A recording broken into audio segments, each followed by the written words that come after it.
नमस्कार दोस्तों, welcome to our astrology. मैं नीतू सिंह। दोस्तों, मुझसे जुड़ने के लिए चैनल को सब्सक्राइब करें जिससे कि वीडियो की अपडेट आप सभी लोगों तक पहुंचती रहे। इस वीडियो में हम जानेंगे कि ऐसे कौन से वो अपराध हैं, ऐसे कौन से वो पाप हैं जिनको अगर मनुष्य करते हैं तो भगवान शिव ऐसे लोगों को देते हैं कठोर दंड। ऐसे लोगों को कभी भी वो माफ़ नहीं करते। अगर आप चाहते हैं कि शिव जी आप पर प्रसन्न रहें, अगर आप चाहते हैं शिव जी की कृपा आप पर बरसती रहे और आप किसी भी हाल में उनके गुस्से का शिकार नहीं होना चाहते, तो जाने अनजाने में ये पाप गलती से भी ना करें, क्योंकि इन पापों को भगवान शिव कभी माफ़ नहीं करते। तो चलिए जानते हैं वो ऐसे कौन से अपराध हैं, ऐसे कौन से पाप हैं। शिव जी को भोलेनाथ कहा जाता है क्योंकि शिव सादगी पसंद ईश्वर हैं। उन्हें कच्चा फल बहुत पसंद है। एक लोटा पानी से भी शिव जी को खुश किया जा सकता है। ख़ास तौर से अगर आप अपनी ज़िंदगी में निराश या हताश हैं तो आपको शिव जी की पूजा ज़रूर करनी चाहिए। पर भोलेनाथ जितनी जल्दी खुश होते हैं, कहते हैं अगर वो नाराज़ हो गए तो ज़िंदगी बदल देते हैं। ख़ास तौर से ऐसे लोगों से जो बेईमानी और धोखेबाजी करते हैं। आपने सुना ही होगा कि ऊपर वाले से कुछ छुपा नहीं होता। यहाँ तक कि आप अपने दिमाग में जो सोच रहे होते हैं, आपकी नीयत कैसी है वो भी भगवान से छुपा नहीं होता। ऐसा मत सोचिए कि आपकी ज़ुबान पे कुछ और दिल में कुछ और है। अगर आपका दिल बुरा है, आपके दिल में आपकी नीयत ख़राब है और आपकी ज़ुबान पे अच्छाई है, तो आपकी ज़ुबान इंसान सुन सकता है, लेकिन ईश्वर ईश्वर तो सबके मन की जानता है।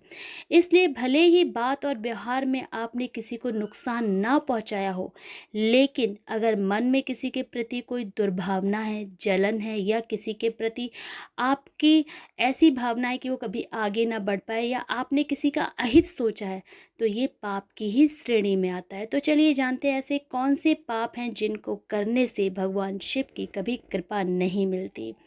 दूसरों का धन संपत्ति अपने बनाने की चाह रखना। बहुत लोग हैं जिनका पेट मेरे ख्याल से कभी भरता ही नहीं है, चाहे जितना भी हो।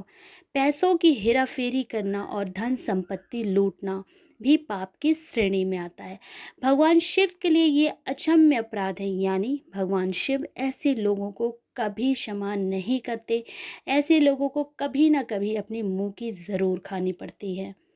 किसी भोले भाले, सीधे साधे और निरपराध इंसान को कष्ट देना, उसे नुकसान पहुंचाना या उसके लिए बाधाएं उत्पन्न करना, यानी कमज़ोर पे वार करना, ऐसी सोच रखना भगवान शिव की नज़रों में हर हाल में माफ़ी ना देने योग्य पाप है।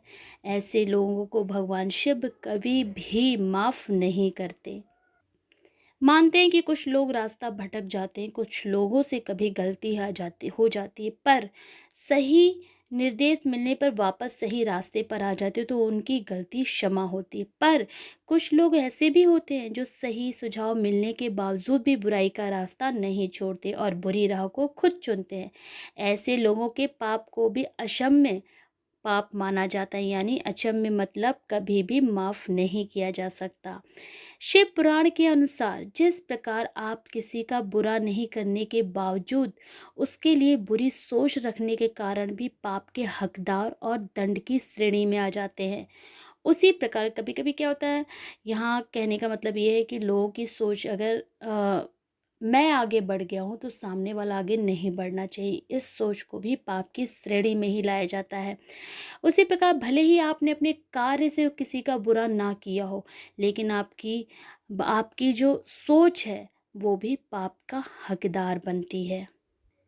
किसी गर्भवती महिला को परेशान करना या कटु वचन कहना या अपनी बातों से उनका दिल दुखाना, शिव की नज़रों में ये बहुत बड़ा अपराध और बहुत बड़ा पाप है। ऐसे लोगों को भोले बाबा कभी माफ़ नहीं करते। किसी की इज्जत उतारना, किसी के सम्मान को हानि पहुंचाना, किसी को जलील करना, झूठ बोलना, ये भी पाप की श्रेणी में आता है। ये भी ऐसा पाप है जिसको भोले बाबा कभी माफ़ नहीं करते, कभी भी क्षमा नहीं करते। समाज में किसी के मान सम्मान को हानि पहुंचाना, नीयत से या उसके पीठ पीछे उसकी बुराई करना, उस बातें करना या अफवाह फैलाना भी बहुत बड़ा पाप माना गया है। ऐसे लोगों पे कभी शिव जी की कृपा नहीं बरसती। अगर कुछ टाइम के लिए ऐसे लोग खुश हो जाते हैं तो वो ये ना सोचें कि अभी हमारा समय अच्छा है या हमने जो किया है उसका हमें फल नहीं मिलेगा। ऐसे लोगों को एक ना एक दिन समय, कहते हैं ना, भगवान समय पे ऐसे लोगों को सबक सिखाते हैं, चाहे वो कोई भी हो। तो ये जो मैंने छोटी-छोटी बातें बताई कि ऐसा करना भगवान शिव की नज़र में बहुत बड़ा अपराध और पाप माना जाता है। ऐसे लोगों को भगवान शिव देते हैं कठोर दंड और ऐसे लोग क्षमा के योग्य नहीं होते। तो दोस्तों, अगर आपको वीडियो मेरी पसंद आई, वीडियो लाइक करें, शेयर करें, मुझसे जुड़ने के लिए मेरे चैनल को सब्सक्राइब करें। फिर मिलेंगे। जय माता दी।